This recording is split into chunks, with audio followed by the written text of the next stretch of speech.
We're back with Project Super Sport. I'm sure you guys don't want to see my ugly mug. So this is what we're doing today. We're pulling this transmission out. I'm going to start by dropping the pan, getting all the fluid out. There's no drain plug for this specific transmission. And then we're going to pull this out. So follow me through this journey. It should be fun. We're doing it on the ground. So kind of, you know, budget build kind of thing. So I'll try to document it as best I can, step by step, but this is where you start first, getting the fluid out. And then we'll start with the torque converter bolts, all the linkages, cooling lines, and go from there. So stay tuned. All right, so I just kind of want to show you guys. It's raining tranny fluid. I got most of the back bolts off. I still have a couple here holding. It's always smart to slowly but surely take these bolts off to create as least amount of mess as possibly can. You're gonna make a mess. It's fluid, it's liquid. You can't get it perfect. So yeah, that's we'll wait for this to drain or slow down at least, and then I'll take the rest of the bolts off and do my best to, you know, get this pan to fall, make all the fluid fall into here. So I'm already missing a little bit, as you can see, a little spill. So we bought rags today. So yep, take a look. Here's a tranny pan dropped. That right there, that silver thing, that's your transmission pan filter, right? The fluid didn't look too bad, but I mean, it could have just been, you know, filled, but it was leaking, so who knows. We're taking the drive shaft out next, and usually. Okay, here we are at the drive shaft right here. In the center here, we have the U-joint. So this is a yoke to the rear differential right here. So we have to separate this U-joint, which is attached to the drive shaft, from the yoke to the rear differential.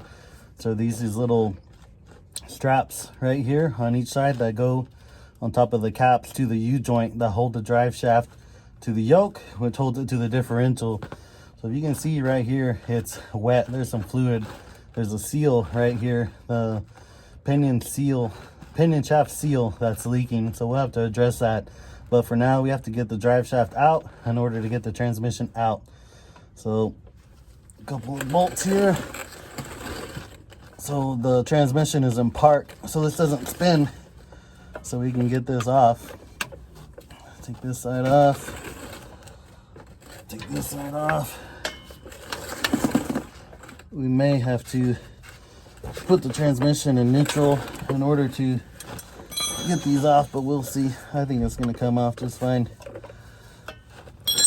So those loose.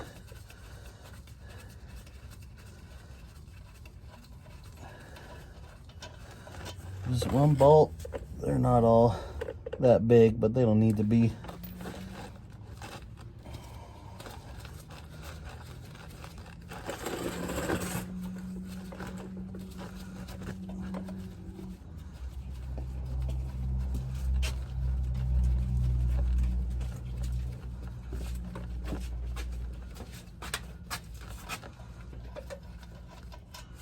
Here's the second bolt, and here's the strap.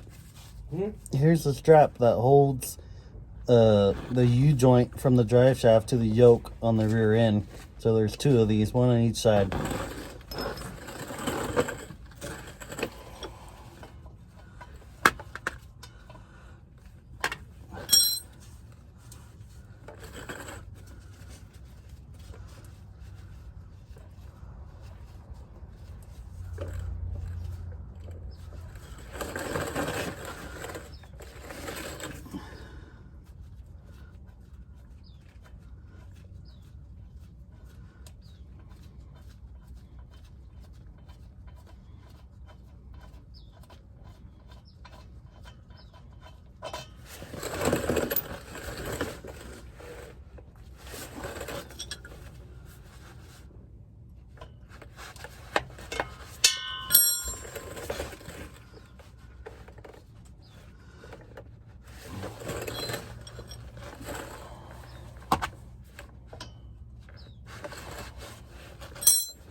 magnet.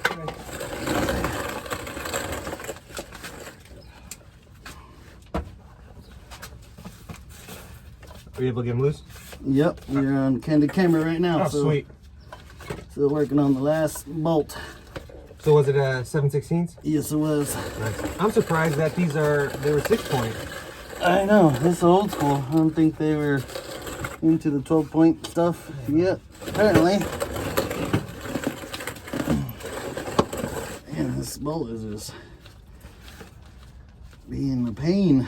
Yeah. Turn out of time. I'll go get you a hammer. I am gonna need a small pry bar. Okay. Go. Pry bar hammer.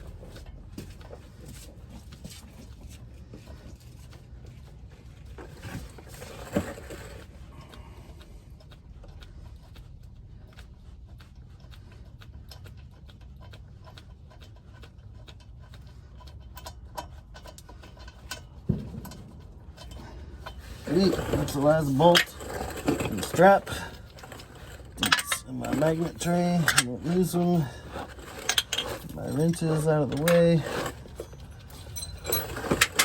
So sometimes you can get lucky and just pop this bad boy out, but I doubt it. So we're gonna have to get in here with a pry bar or a screwdriver and pop this U-joint out of the yoke of the rear differential right here. So once we pop this out, it'll slide forward slightly into the transmission from the slip yoke, and then we'll be able to slide it out. Got some hammers, pry bar. There's our pry bar. I got a ballpoint, soft, and I got the big boy. Okay. What do you need? So, I'm gonna go get some brake clean. okay, we're out. All right, awesome. There it is, easy as that. And Did you show him that rear pinion seal's kind of leaking? I did. Yeah. So, all right. So, as you saw before, you took the rear. This is the front of the drive shaft coming out of the transmission itself. There's a cross member in the way, so it's hard to see. That's pretty much it. Luckily, I mean, it doesn't look like it. We didn't have to drop the exhaust for that. Also, it doesn't look like we're gonna have to drop the exhaust to get the transmission out. Not bad, right? All right, sweet. Now we can talk about it. so this is the slip yoke right here. This goes into the transmission for the, as the suspension in the rear goes up and down, it's gonna slide in and out. This is a U-joint right here. There's bearings in here. There's grease that goes in here that keeps the bearings lubricated so it can move up and down and everything as it's rotating and going through the suspension travel. And if I'll step in real quick, see this right here, how you're saying there's grease? These are what we call non-serviceable. Bigger trucks, they're serviceable. There's a little Zerk fitting. You put your grease gun in there and you pump it up, and that's how you grease these. So the drive shafts are also balanced. That's what these weights are here for. So when it's spinning down the road, the drive shaft is not vibrating, creating a vibration within the vehicle. So here's another weight, and here's the other end, the U-joint here. You can kind of see this back one is a little greasy, a little wet. That's what we were saying, that rear pinion seal's leaking, and it got on this U-joint. So inside of these caps here, I don't know if we're gonna be able to get this off. Maybe not. No, let's hold on. So inside of this cap, there's needle bearings all around there. So as this thing is turning and rotating, this cap can also rotate a little bit, and that's what the bearings inside of there are for. So what happens when these go bad, the bearings go bad and they start to bind, and as you're rotating, they'll click and pop and do all kinds of bad stuff, and eventually they can bind and break. And if it breaks, your drive shaft obviously breaks, comes out, and you have no more motion. It also can make the drive shaft spin around under the vehicle and damage all kinds of things. So it's very important to have these U-joints inspected every so often and replaced as needed. Yeah, one of the things you'll notice drivers say, I hear a squeaking noise. It's your bearings going out. They're not being properly greased, right? What's the saying, right? The squeaky wheel gets the grease. Well, it's squeaking. It's telling you, hey, I need some grease or I need to be serviced. A lot of things people don't know, right? There's a lot of stress on these. People who have lifted trucks, they never replace these, and there's an angle on it, and there's a constant pressure on it more than it's designed to be. Most sports cars, you want to get a strong one because this is the only mechanical linkage between your transmission and your rear differential, which puts power to the ground. So if you got a high horsepower engine and you don't do something with this, and you try to do burnouts or you're launching hard, this is the weakest point. This is going to snap. So, all right, there's your was it your 101 on drive shafts. All right, so here's the transmission pan, here's under. I don't really know what they're trying to tell us by metric, but the Hydromatic, I'm guessing that's like kind of the model of the transmission that's in there to help the techs back in the day, right? Division GMC. What I wanted to show you is really interesting is what's in the tranny pan, right? Yeah, you can look at the gasket, right? This is worn. That's probably why we were having that seepage, like that slow leak. But right here, this is a big indicator of what bad stuff is going on inside. This is a magnet, right? This is metal. This metal shavings. There's a lot of metal shavings in here. That's a huge clue that something was not going right in this transmission, and it probably is why this thing was slipping anytime it got hot. There's no clutch left to grab onto anything when it was going into gear. So we're gonna put this back on. Take the bell housing bolts off, the torque converter bolts, bell housing bolts, and then yank this thing out, all right, with that cross member, and then we'll make another video from there. All right, stay tuned. Okay, what we're doing here is we're actually putting the transmission pan back on. It might seem counterproductive, but in order to get the transmission out, we're gonna need the pan on there to support it as we're coming out with it with the jack. So we took the transmission pan off in order to drain the fluid. There's no drain plug on this particular transmission. We drain it because once we get it out and get it to the rebuilder, they really don't want it full of dirty transmission fluid. You don't want to transport it with transmission fluid. So that was a reason for dropping the pan. And now we'll put it back on so we can support the transmission from the pan as we unbolt everything and pull it out. So we have here, if you can see, this is called, it's not a flywheel, it's called a flex plate. All right, for an automatic transmission, it's a flex plate. All right, right behind that, where my buddy's pointing at right there, that's our torque converter. Right, that spins. Right, these are connected by bolts. Right, we disconnected them. That's why it's spinning freely from the engine now. Just an input shaft that we're gonna pull out when we are ready to get the transmission all the way out. So that torque converter, that's full of fluid. I really am not I don't think I'm well versed enough to explain how it works. Me neither. Yeah, I just know there's fluid in there, and that's how it works. I know there's a bunch of stuff online that could explain it better than I could, but yeah, that's pretty much it for here, okay? And what I did to help him, because you have to turn this thing, I came up here to our front end. I put a nut onto the, I put a socket on this nut over here, and I turned the engine over, right? That allowed the engine to turn over and the flex plate and the torque converter to spin at the same rate when they were connected, so we could get each bolt out without, I don't know, freaking using our muscles to do it. All right, that's it. All right, while Jacob's looking to see what size the bell housing bolts are, I'm gonna kind of show you guys what we were kind of fighting with. Right here, right back here, we had to make some cuts and hammer a couple things, right? This bracket right here, this one right here, that goes straight to the cross member, which holds the transmission in place. Somebody, I don't know who, thought it'd be a good idea to weld a bracket to the exhaust. And well, that's not a good idea, because what happened is we wouldn't have been able to wiggle the transmission out.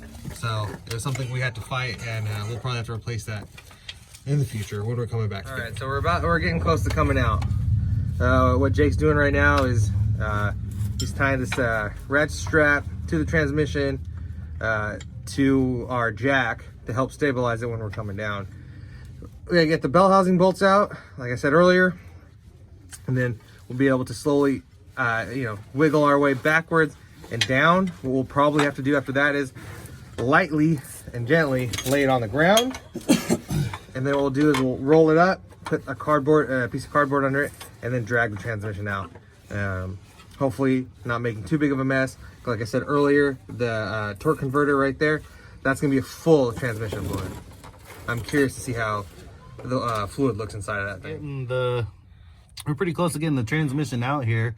We're doing the last little stuff, couple bolts left in here, and I just happened to brush my hand against the transmission output shaft here. So this is what the slip yoke to the drive shaft goes into right here on these splines. And you can see This thing is crazy loose. Like, that shouldn't move at all. The play that this has is measured in the thousands. Like, visually, you shouldn't even be able to see it move. So there's a bearing and a seal in there that are probably completely shot.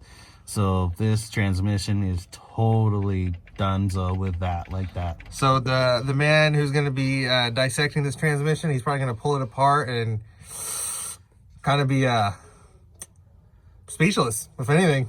Like I just was. So all that metal we found in the pan, this is where it came from. Yeah, the bearing that's done it's over there. Yep. Here she is outside of the vehicle.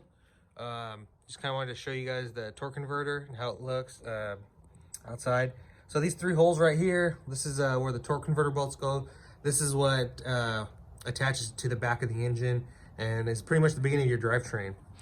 So let's move to the back, and so I can show you how things look before we end this, right? There's a cross member, drive shaft, we kind of went over that. Tranny dipstick tube. Here's that cross member I was talking about that was pretty much used to keep the exhaust from vibrating. So this bracket attached to this cross member, right? And but somebody decided it was a good idea to weld it, so we had to cut it. And that was kind of a big setback for us. Here, right here, is the transmission mount. This is pretty much the back of where this is right here, and it attaches to the cross member. So this is gone, and there's no physical attachment to the that cross member. So that's why when I put it in drive in one of the earlier videos, the whole car kind of flexed because there's nothing really stabilizing it. So definitely gonna need to be replaced. All right, should be fun, right? I'm excited for this to go to the transmission shop and get fixed. So hopefully you guys enjoyed the whole transmission video. Sorry for the production not being, you know, top-notch A quality, but I hope you guys enjoyed, you know, our explanation of everything.